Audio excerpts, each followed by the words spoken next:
عورت کو مرد کی ٹیڑھی بائیں پسلی سے پیدا کیا ہے۔ یہ ٹوٹ تو سکتی ہے لیکن سیدھی نہیں ہو سکتی۔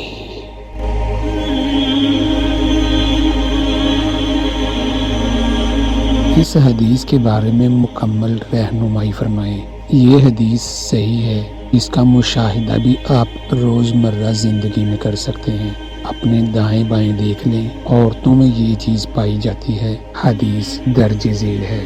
حضرت ابو ہریرہ رضی اللہ عنہ نبی اکرم صلی اللہ علیہ وآلہ وسلم کا یہ فرمان نقل کرتے ہیں، جو شخص اللہ تعالی اور آخرت کے دن پر ایمان رکھتا ہو وہ اپنے پڑوسیوں کو اذیت نہ پہنچائے، اور خواتین کے بارے میں بھلائی کی وصیت قبول کرو۔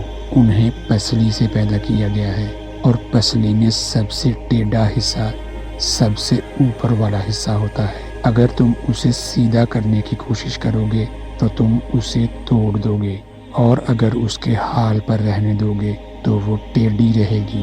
خواتین کے بارے میں بھلائی کی وصیت قبول کرو۔